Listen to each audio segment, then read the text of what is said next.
Want hey, collega! Die waren echt aan het kijken. Ja, er wordt echt zo. Wat denk je, bestel ik ophouden? Dat is de 10. Dat is de 10, hè, John. Heb je weer vakantie? Welkom bij een nieuwe aflevering van Plat in de Ploeg. Wie komt nu op die school, die werk of die stage? Dat is voor veel nu eigenlijk van heel vanzelfsprekend. Maar ja, achter het OV zitten lui die daar keihard veel moeten werken. Ja, volgens mij planners, buschauffeurs, machinisten, monteurs.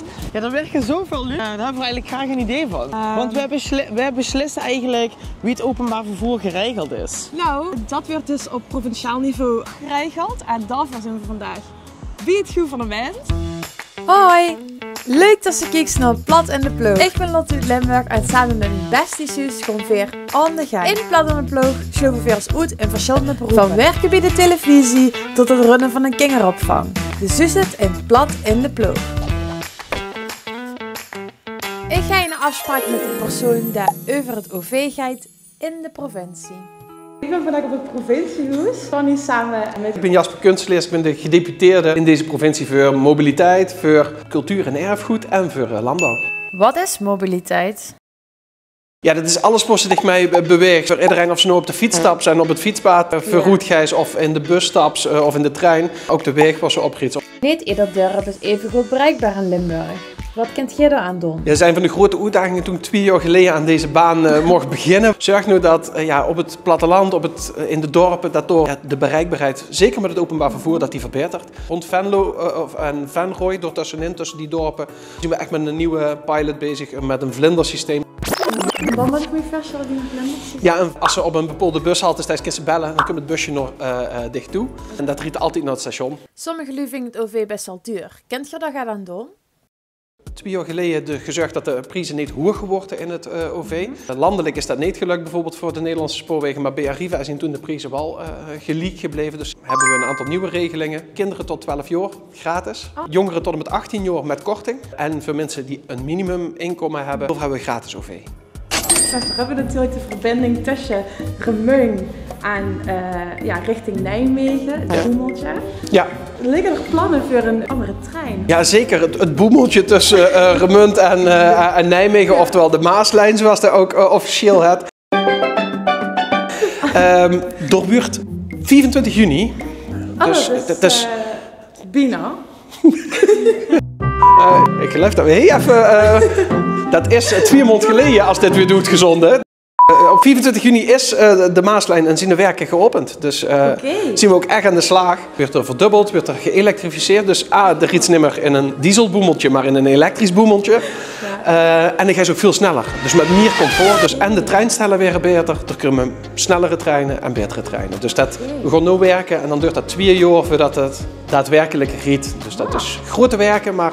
Ik vind het nog vrij vlot eigenlijk. 2 jaar. Ik moest dukker heen naar de Staten komen om dat te vertellen. 2 jaar is niet lang. Want het heeft heel lang geduurd, maar dat het vrij vlot weer ervaren, dat vinden wij super tof om te huren. Dus yes. De provincie werkt voor het OV nauw samen met Arriva. En omdat we het OV wel eens verliefd nemen, zijn we uitgenodigd om achter de schermen te komen kijken. Ja, ik ben Charlie Soens, ik ben de regiodirecteur van Arriva. Was tijd Arriva veel, want we kennen het allemaal. Ja, veiligheid zit natuurlijk altijd vooraan, want je wilt als ze in de bus of in de trein stapt ook weten dat ze weer veilig op hun bestemming kunt. Maar betrouwbaarheid is binnen het OV natuurlijk super belangrijk, want we kunnen super chique bussen hebben en treinen. Maar ja, als dat niet kunnen op het moment dat zichten op zich te wachten, ja, dan hebben ze er geen krab aan. Dus we zijn samen met de provincie ook altijd wel op zoek naar wie kunnen verduurzamen, wie kunnen doorontwikkelen naar het OV van de toekomst. Wat zijn nu vanuit echt eigenlijk de uitdagingen? Vooral de personele component. Niet het personeel wat er zit, want die leveren elke dag gewoon echt een topprestatie. Maar vrij heel veel lieden met pensioen gingen. En we moesten eigenlijk in de krappe arbeidsmarkt overin zitten. Opeens op zoek naar heel veel nu. En daar hebben we ook wat dingen ontwikkeld, zoals een eigen lesbus, een rijschool. Lu moeten door heel veel testen heen om uiteindelijk buschauffeur of machinist te worden. Dus ja, dan is het best wel een uitdaging om dat allemaal op heel korte termijn te realiseren. Dus dat wordt de afgelopen jaren al wel echt een uitdaging. Ja. Dus maar ja, chic om te zien dat we er toch best wel goed in geslaagd zijn. En dat we het personeel eigenlijk voor een heel groot gedeelte weer compleet hebben. Zo. We begonnen op de statie. En dan gaan we dadelijk eens met de trein naar Aken. Even de trein drieën. Welkom bij de Dreiländerzug. Train de Trois Pays. De 3 landen trein natuurlijk. 3 landen trein. 3. Hoe komt afkomstig vandaan? Ja. Ik ben van Opperuiver. Opperuiver! Ik stel u voor aan Bjorn. Dit is onze kameraad voor deze aflevering. Hij kent de ins en outs van de werkplek en alles daartussen. Zeg Bjorn, wie kwam ze er bij een machinist te worden? Dat was eigenlijk een beetje toeval. Ik was klaar met school, Wat heb je gestudeerd? ondernemermanagement. Dat is eigenlijk niet zo goed wat ik wilde doen. En toen zei mijn oma destijds, joh, je moest bij het spoor gaan werken. Ik heb vacatures gezien. Je opa heeft daar ook altijd gewerkt. Als je er zit, zit ze goed. Ja, misschien leuk en dan zien we wel wat uiteindelijk. Ja, ik had op maandag gesolliciteerd en vrijdag zat ik in de klas. Oh. Ik was heel snel instruimen. En zo ben ik eigenlijk trend geworden. Ik ben altijd machinist geweest. Nou, nu doe ik ook andere dingen, maar ik heb altijd machinist mijn vergunning erbij gehaald. Ik weet omdat ik het zo leuk vind. En wat voor andere dingen deed ze dan nog? Ja, ik doe alles. Nee. Door Bjorn, Riet, de ganse trein. Ik heb hele mooie, lieve collega's die me dagelijks behelpen. Ik ben materieelbeheerder. We hebben ongeveer 54 treinen in deze provincie en die beheren. En dan hebben we iedereen de trein naar de werkplaats. Hier werd er gepoetst. Een stukje contracten die erin zitten. Hoe mooi is het als ze in die functie ook gewoon zelf in de trein kan schieten. Ja. Gewoon zelf een ruiver. Opperuiver. Op de werkplaats zit ik Wierik en ik werk elke dag in Maastricht. Dus als ik... Je kunt zelf naar je werk rijden? Ja! In de trein is het probleem. En hij moet naar de werkplaats. Ja, dan zeg ik wel eens vaker nog, dan stop ik wat 2 uur achter mijn bureau. Ja. En dan breng ik de trein op Wierik. En de dag daarna, voordat ik begin met werken, neem ik het weer met terug. Creatief omgaan met die functies. En, ik vind het gewoon nog altijd leuk om een treinauto te rijden. En wie is dat dan in zo'n trein rijden? Dat is eigenlijk heel cool. Het is wel... Kijk, deze airco. Wie laat Groenvaart? 22. Oh, dat wordt spannend. Een trein geeft tractie. Tractie. Tractie. Oh, tractie. Ja. Ik gewoon nooit gewoon de natuurkunde. En dan kiezen we voorroute. En dan duwen we de naar voor en dan gaat de trein rijden. Dus een truc zal de trein remmen. Dus ik doe eigenlijk alles met mijn... Dit is de toeter. Dit is voor de plaat. Maar dit moet ik inhaaien. Dat de trein weet van dat ik er ben. Want als ik het loslaat, zal de trein stoppen. Stel voor ik val flauw, ik heb slecht gegeten of zo. Ja, dat zou niet goed zien als me blijft doorrijden dan. Ja? Nee, en dan kijk hier op de camera's, kan ik dan nog zien of er nog mensen in of uit willen stappen. Maar dat kunt niet meer. Dus in principe moet ik nu vertrekken. Dan zien ze daarachter, helemaal in de verte, dus een groen lampje. Ja, dat is mijn sein. En dat kan ik dan weer herkennen aan die knipperende lampjes op het perron. Met die veerongen. Nou, deuren dicht. Kijk, die mevrouw kost dus nu nog netjes mee. Dan zien we een heel klantgericht, zo moest dat zijn.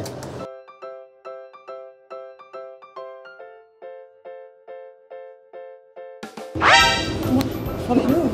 Het volgende station is... De volgende halte is station Meersje. Fijne dagen allemaal. Vind je het ook wel gezellig? Je hebt hier op school gezeten. Ja. Vera, wie hier van ze leren kennen? Uitstappen, rechts.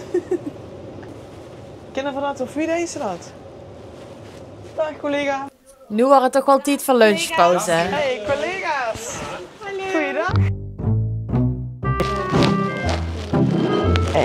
Ik mag mijn outfit niet vies maken. Ik ben wel een knuddelaar. Ik weet niet eens wie de pakketje open moet.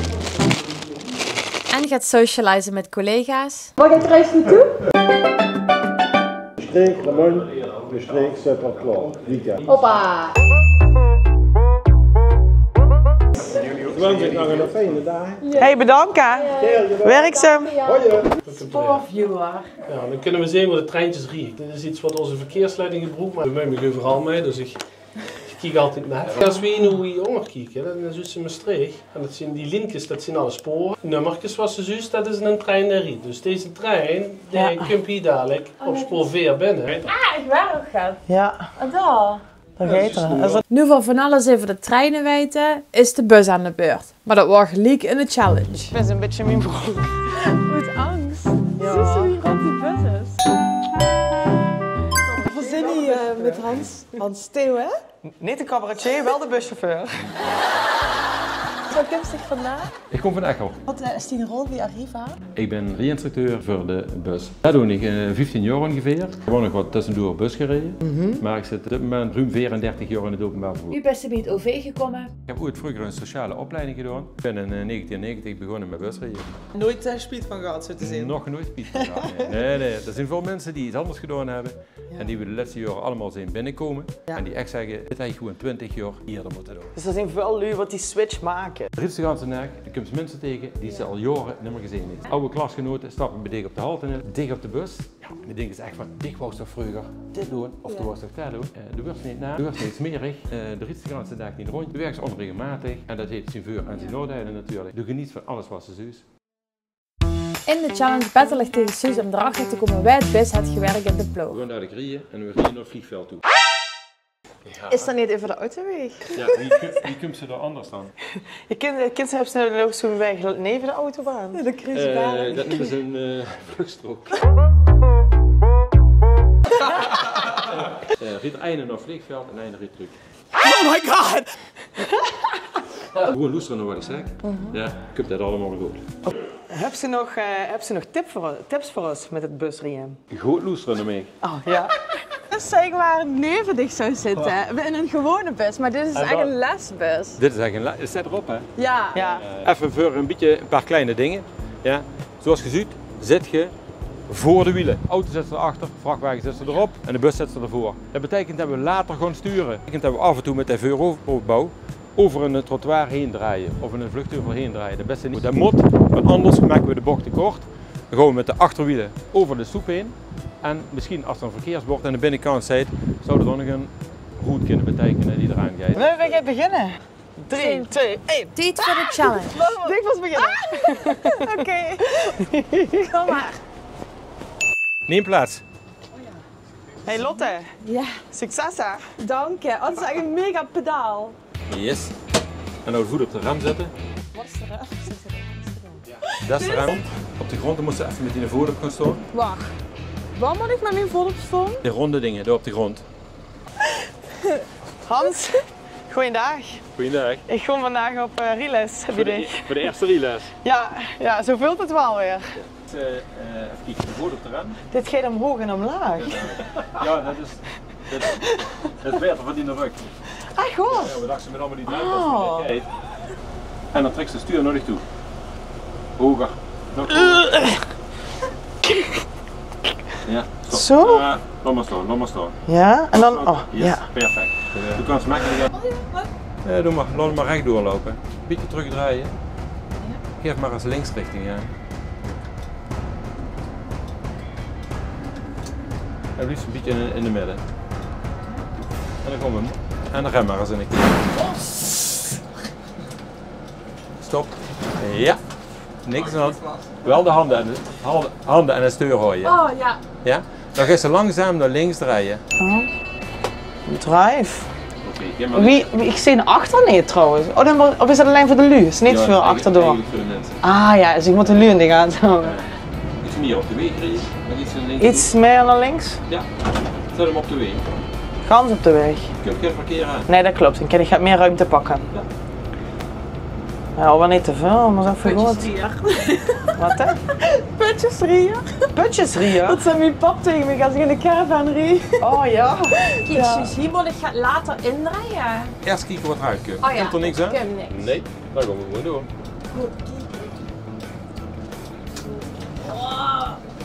Oh. Hey, gaat goed? Even iets remmen. Even remmen. Oh. Yes, dankjewel. Ja, ik moest natuurlijk hun vullen. Ik moest even de verkeersregels vergeten. Even de verkeersregels vergeten. Ja, ik was even bezig. Ik was even bezig met het rieën, maar nu heb ik ook, oké, verkeersregels. Wat ervoor hebben? Dat moet ervoor hebben, zo min mogelijk schade. Op de weg blijven. Oh ja. Ja. Hey Lotte, we gaan de snelweg op. Ja, ik zie het. Ja. Ja, dat gaat dus niet. Vind je het? Oh joh, ik zweef me gewoon kapot van de spanning, maar... Ronden. Oh, wacht, de rotonde, dat vind ik wel... Ja. Even de snelheid goed houden en stoppen. Want ik wilde schakelen. Ja, dat ga je niet. Ja, nee, dat Ja. komt wel.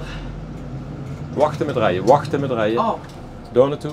daar naartoe. Iets tussen. En dan is dit. Iets naar rechts komen. Oh. Laat de punt naar boeten komen. Ja. Geef nou maar rechts richting aan. En dan laat ze die naar voren overbouwen, laat ze daar over de vluchtheuvel heen draaien. Kijk, en als ze dan in die spiegel kijkt, dan zie je eigenlijk hoeveel ruimte is. Dat is niet te veel naar links, dat is niet te wielen. Ja. Mevrouw, ik handteker zit gearriveerd met Arriva. Bedankt. Meid, dat heb ze echt fantastisch gedaan. Mag ik nog even van dek? Wauw. Hallo mevrouw. Hallo. Hoe vond ze? Ja, echt, ik vond het heel chic. Ik had niet gedacht dat het zo toch een beetje vanzelf gaat. Ook al zit ze hier en is het 12 meter. Maar daar hebben ze wel het gevoel dat ze toch wel een beetje controle hebben over die ganse kar. Hey, het is wel echt heel leuk. Wat wil je nou? Maar wat heb je, wie voelt het? Ja, dat moest echt goed opletten, want ik ben verantwoordelijk. En nu hebben we Veer natuurlijk in de bus gezeten met zijn veren. Maar normaal hebben ze er allemaal lui in. Want je merkte al, zeg maar, in het begin toen ik net gaat de rem in duwde, ja, moest ik first als iemand zo snel met een kinger weg. Ja. Dus ja, dat is toch wel een groot verantwoordelijkheidsgevoel, ja. Dus, ja. Super! En nu, Hans, de cijfers. Ja, je hebt zou allebei even fantastisch overleggen? gedaan. Zeker voor de eerste keer op een bus is dat natuurlijk altijd spannend. Je hebt allebei een redelijke pittige rit gehad. Zo lekker naar het vliegveld toe, een bochtje maken, heen, een bochtje door. Rotondetje, Ja, rotondetje metpakken. Zullen we zeggen een 8,5 en een 8? Dat ik het gewonnen! Goed zo! Dank je. Proficiat, hè? Proficiat. Koffie Arriva. De bustijd verder klaar. Ja, Lotte is blij dat ze eindelijk weer heeft gewonnen met haar eigen spel. Heel cool. We hebben rijinstructeurs in dienst, we hebben leesbussen. Dus jullie die interesse hebben om buschauffeur te worden, zijn die ons welkom. En dan leiden we ze van A tot Z op om uiteindelijk zelfstandig op een van deze zieke bussen te rijden. Ik ben klaar met mijn dienst. Wat ik het allerleukste vond was om te zien wie heel lui hun werk deden. En super veel zij-instromers ook. Ja, wie was de buschauffeur, wie was de machinist? Nou, daar hebben ze gewoon misschien al een hele carrière paad afgegangen. En Ja, ze zei bijvoorbeeld een hele drukke baan in de sales marketing, een drukke baan in de zorg. notaris of zo. Ja. Dat ze de naast gaat hebben van... Ja, mocht je nu zelf ook interessant vinden om achter het stuur te zitten van een bus. Of misschien het beroep van machinist. Eigenlijk hoeft ze alleen 18 plus te zijn en dan kan ze starten. Yeah! Wat ik Arriva wel wil vragen is... Maak alsjeblieft het omroepen tweetalig, dus ook nog in het plat. Ik ben helemaal blij. Dit wordt de allerlaatste aflevering van Plat in de Ploeg seizoen 1. Geef alsjeblieft een duimpje en een reactie. En ik zie nog bij seizoen 2. Wilt je wat bepalen waar weer het volgende seizoen naartoe moet? Dan laat het weten in de comments. Hoi hoi ja.